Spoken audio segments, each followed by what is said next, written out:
How's it going, everyone? Welcome, Eulier Gonzalez. That's right. So, in today's video, I do want to look at the SQL from Execute Program, which is a course created by Gary Birdhead, a software developer that has commercially shipped several applications written in C, C++, JavaScript, TypeScript, Python, and Ruby, right? So, based on his experience and also by reading at the spec, which is something that I'm going to encourage myself and others to do so, anytime that you are in doubt, so take a look at the spec. And remember that the spec is the source of truth, quote, quote, and the implementators is what actually works, is the behaviors. It's not the theory, it's the practice. So on that topic, which is the reason why I'm going to do in today's video, is to look at that particularly course, right? So here is describing is by levels. So the core is now organizing here in this, right? So you have level 1, right? And in this level 1, according to Gary, we're gonna look at the basic tables, basic columns, and this kind of content. So let's start with that, right? So basic tables, right? Basic column type, basic column types, selecting columns. So selecting columns. Node types enforcement in SQLite. Node type enforcement in SQLite. SQLite, which is quite interesting, right? Null and inserting multiple routes, right? So null, right? And this is something that when I work for a company that has some null issues when populating data and read data from a collection from on the real estate industry. And then you have this inserting multiple rows. So inserting multiple rows, right? This is level 1. So not only that I'm going to look at this topic, but is as I move on, I'm going to read the spec, particularly the SQL, right? So if I here, that's right. So the international standard here, as you can see, right? Information technology, database language, and SQL that come from the IEC 9075-1. Okay. For those who don't understand what ISO means, is the International Standard Organizations, and the IEC is the that's a good segue to look at that. Okay, is the electrotechnical, but what is the what is the name for in English? International Electrotechnical Commission. Interesting. So you're starting to see now who is involved into this, right? So it's the mechanical aspect of this, or the electrical aspect of this, electrotechnical aspect, or the commission here, as well as the standard commission. That's quite interesting. So let me read this on English. You got it. Commission Electrotechnique Internationale. It's an international standard organization that prepares and publishes international standards for all electricals and electronics and related technologies, right? So this commit that sets what are the standards of electrical and electronic um, things, like for example standard cover a vast range of technology from power generation, I really love this word, power generation, transmission and distribution to home appliance and office equipment, like fridge, um, yeah, fridge. How is the other one? So fridge, um, air fryers, small ovens or electrical ovens, teapot, electric teapots, electric stove, electric ovens,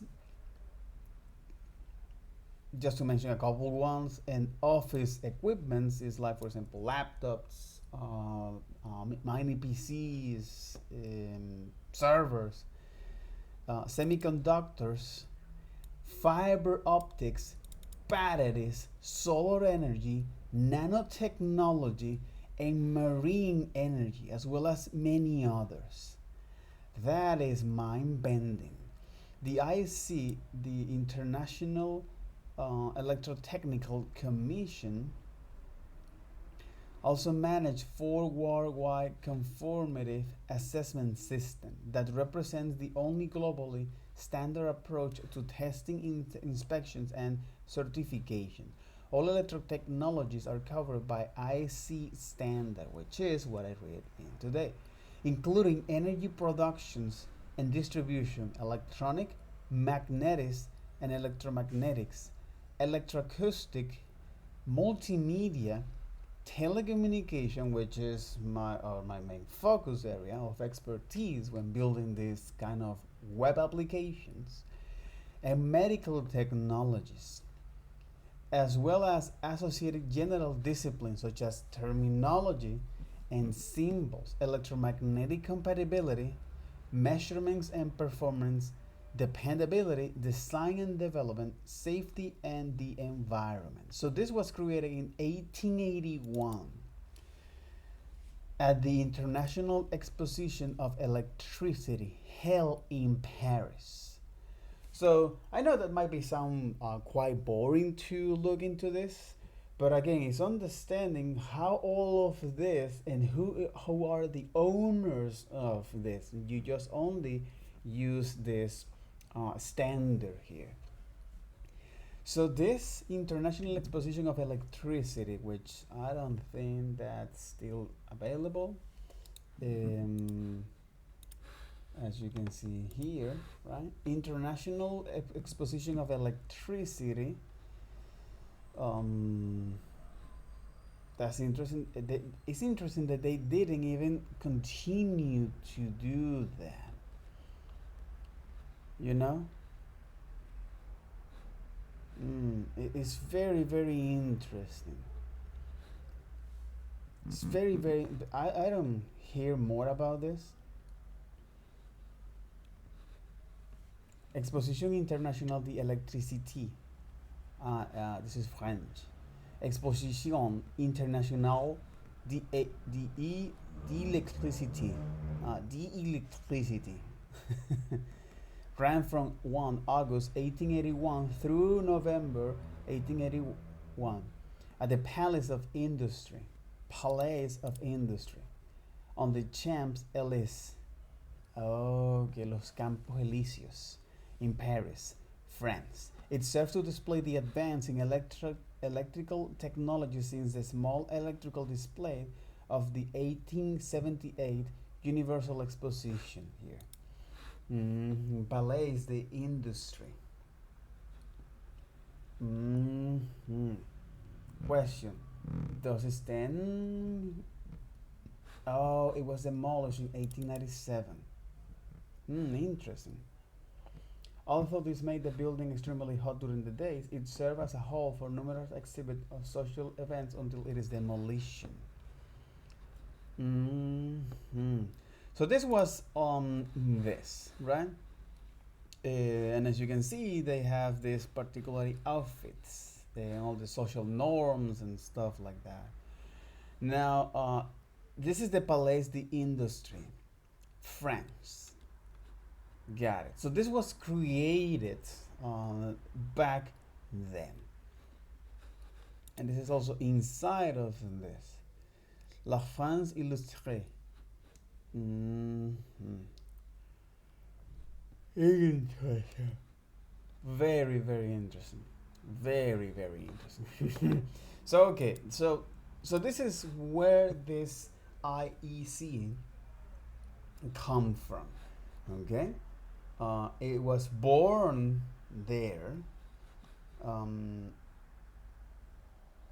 so the International Electrotechnical Commission held its inauguration meeting in 26 June 1906, following discussion among the British Institution of Electrical Engineers, the American Institution of Electrical Engineers, and others, which begins at the 900 Paris International Electrical Congress, with British engineers R.E.B. Crompton playing a key role. In 1906, Lord Kelvin, holy moly, Kelvin, was elected as the first president of the International Electrotechnical Commission. Holy moly, Kelvin, what the French does? It's because they have a lot of time to dedicate to to devote to that. So was a Scottish mathematician, mathematical physicist, and engineer.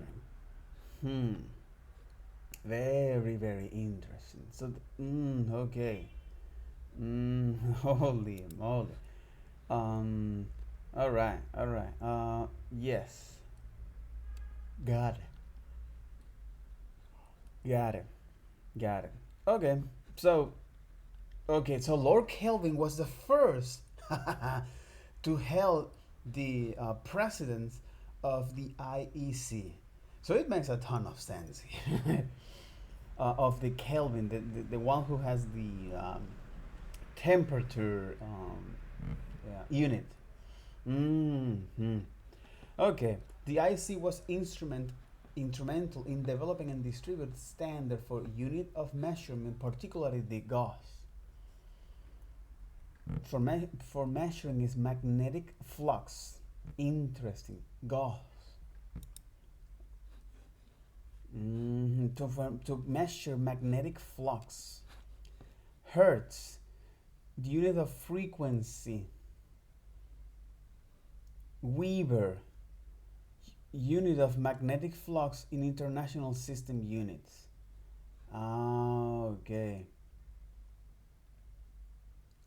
Unit measuring of magnetic flux density, and the other is magnetic flux. It was also the first to promote the Giorgi system. Was an Italian physicist and electrical engineer, was promotes Giorgio system, the precursor of the international system of unit. And this international system of units is something that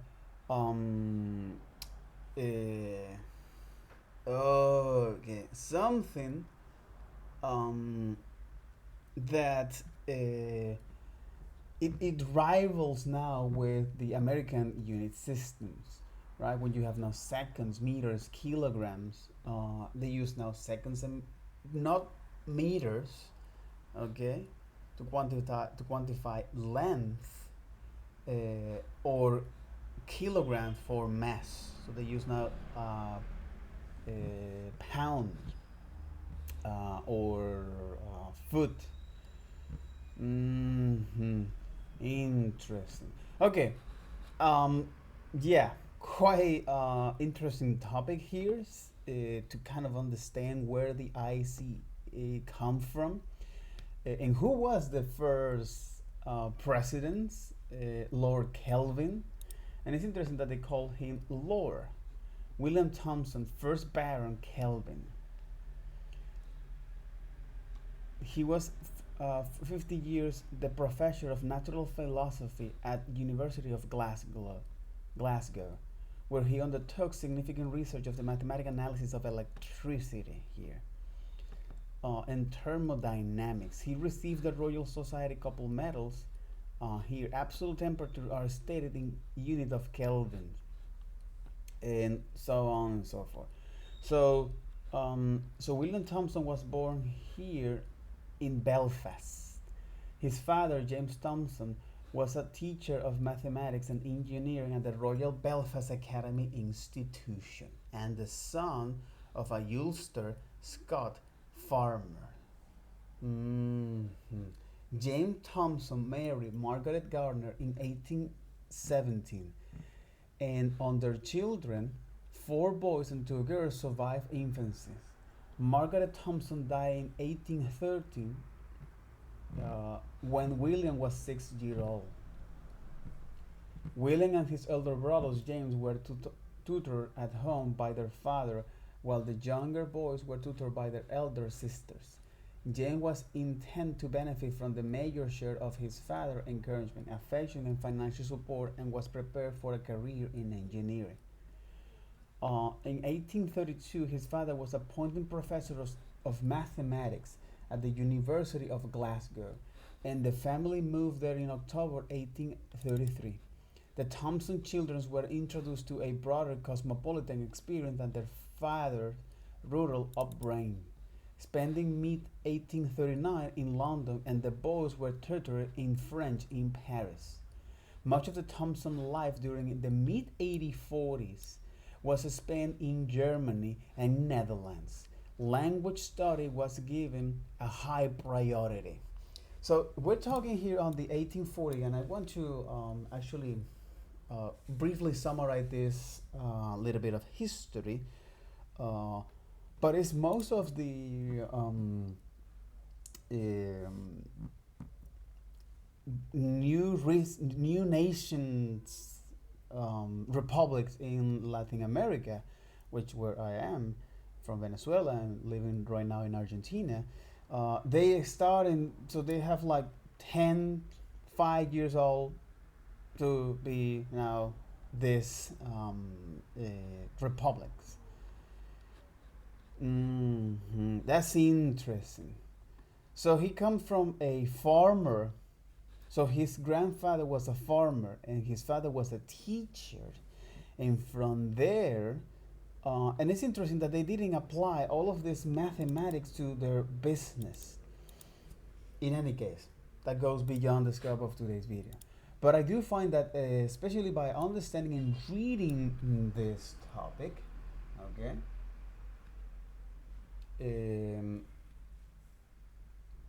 I might find is the origins of where this international standard came in. So I know what is this, the International Electrotechnical Committee that was birthed in the 1900s, and the first president was Lord Kelvin, that come from a family of farmers. His grandfather was a farmer, and then his father was a mathematician, a teacher in mathematics, and now he inherited all of this. So that's good, right? And here we are now with the ISO. So what this ISO means? So I can take a look briefly at that. And the ISO. ISO, the International Standard Organization, and where this actually come up. And this is interesting. This is on Russian. I don't even know how to read this. Romanized. Okay. Международная организация по стандартизации. It's an independent, non-government, international standard developing organization for this. So this was founded in February 1947. We're talking here after the Second World War. And it has published over 25,000 international standards as July 2024. So first, it was the International Electrotechnical Commit, all right, and which is let me go here to the here. So electrotechnical here, International Electrotechnical Commit, right? The commission here. There you got it. Okay, so this was founded in 1906. Interesting, and actually now fit in, at least in Latin America, that we have received most of this knowledge from Europe in terms of the universal metric system. Uh, okay, that's rivals with the imperial systems from the North America. Got it. So okay, so two two key things here, right? So you have now the International Electrotechnical Committee, founded in 1906, and the first president was the Lord Kelvin, and the ISO that was founded in 1947. So they actually create this information technology database language in SQL frameworks, right? Copyright protected documents. I don't know if I am able to recording this. This is I didn't pay that. It cost me zero money. So, but in any case, I registered to that account. So, but in any case, so yeah, this is the content. So it's describing what SQL is, use of term, caveat, SQL environment, and their components. So let's going to start here with the intro. Can I look at the foreword? Okay. So the International Organization for Standardization and the International Electrotechnical Commission form the specialized systems for worldwide standardization. National bodies that are members of the ISO and IEC participate in the development of international standards through technical committees established by their respective organizations to deal with particular fields of technical activity. ISO and IEC technical committees collaboration in the field of mutual interests.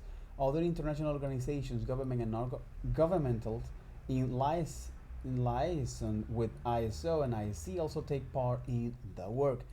The procedures used to develop this document and those intended for its further maintenance are described in the ISO IEC Directive, Part 1.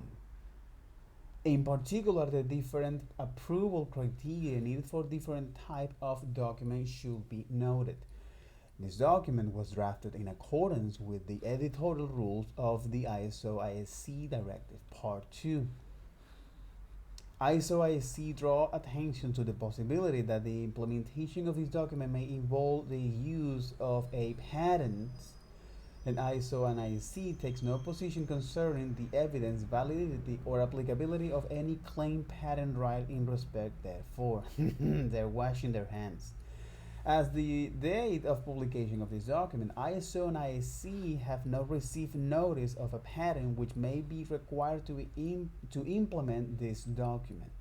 However, implementators are cautioned that this may not represent the latest information which may be obtained from the patent database available at this one, and the patents this one. ISO and IEC shall not be held responsible for identifying any of such patent rights. Any trade name used in this document is information given for the convenience of the user and does not constitute an endorsement. For an explanation of the voluntary nature of the standard, the meaning of ISO specific terms and expressions related to conformity assessment, as well as information about ISO adhering to the World Trade Organizations. Here is when the commerce get in here. Okay, principles in the technical barriers to the trade. Holy moly here. World Trade Organizations. Um, World Trade Organization. hmm World Trade Organization, and their website is slow as French toast. Okay, goods goods trade barometer. hmm Goods trade holding up despite Middle East conflict in high energy price. Goods trade barometer. Of course, the price went fell off, bro. Drivers of good trades and things like this. But this is the World Trade Organization. Oh my god. Um, I think this is the member of the World Trade Organization. Members dually represented by the European Union. They are observers. That's interesting that all of them are now observers, and most of the world now belongs to this cartel-like organization. You know, hmm after the Marrakesh Agreement. Okay, it succeeds in general agreement of tariff and trade, which was created in 1948. Oh wait, what the? This is the agreement that was signed in 1994 in Uruguay, exactly, marking the culmination of the 8-year-long Uruguay round, and established the World Trade Organization, which officially came into being on 1st January 1995. Oh my God! This is, for example, let me pull this up here real quick. Um, oh the molly. I don't want to make this very. I don't want to. I don't want to expand myself too much into that. Because let's take a look at this thing, right? You realized. Here is Sir James Goldsmith, right? We're getting quite deep here, but bear with me. So he is something. He is somebody that had made a lot of successful business over his career. All right. Some of them call is now predatory corporate practice that he made. But he describes something that this WTO was aimed to. That something was wrong with the American stock market. World stock market. The world stock market and its implication for the American stock market. And you divested a lot of your equity holdings, yes? Yeah, but not just in America. I was based in France. But the point is, it was... You saw the crash coming. That is correct. How do you see the economy today, the world economy? Where are we? I think our financial system is extremely fragile. I think that you can see it in the way the volatility of currencies. You can see all sorts of weaknesses. I believe that that there's an incredible amount of danger in things like the derivatives. I think that we are moving towards the outer limits of acceptable risk-taking. Derivatives being new kinds of equity. Something he mentions, we are moving to outer acceptable risk-taking. New kinds of stock instruments. I mean, the figures that I've seen. I mean, I think the world GNP is fair use. Somewhere in the region of 30 trillion. And I believe that the derivatives outstanding would be somewhere in the region of 30 trillion. New kinds of stock instruments. I mean, the figures that I've seen. I mean, I think the world GNP is somewhere in the region of 30 trillion. And I believe that the derivatives outstanding every night, which are to a large degree speculative, from the banking and other institutions are about equal, every night, about equal to the annual turnover of the world. So we've gone very far. I think that, I mean, you see all sorts of figures, but those are the figures that recently that I've been seeing. I think that our financial system is dangerous and could create great problems for the real economy.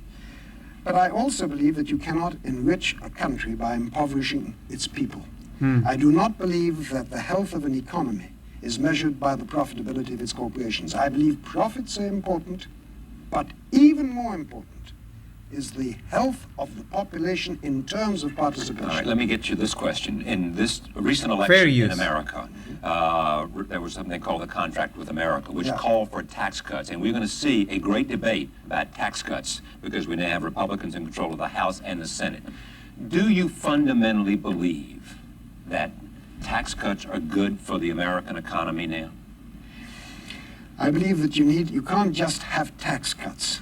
You've got to have an overall idea. You've got a lot of problems in this country, as we all have. You've got slums, you've got poor infrastructure. We've got Fair too many use. young people not married, No, having babies. and all No, kinds but of what I'm problems. talking about is things that are going to, that where money is involved. You're talking tax, and therefore I'm thinking in terms of money here as opposed to Right. deeper things. And you've got a huge need for capital investment to redo your infrastructure, so to create all the problems you know about. And this is the time when the capital is moving out massively to the third world. And let me tell you something. People who say This is back in 1994, my friends. Exactly when the WTO was created. So if I go back here to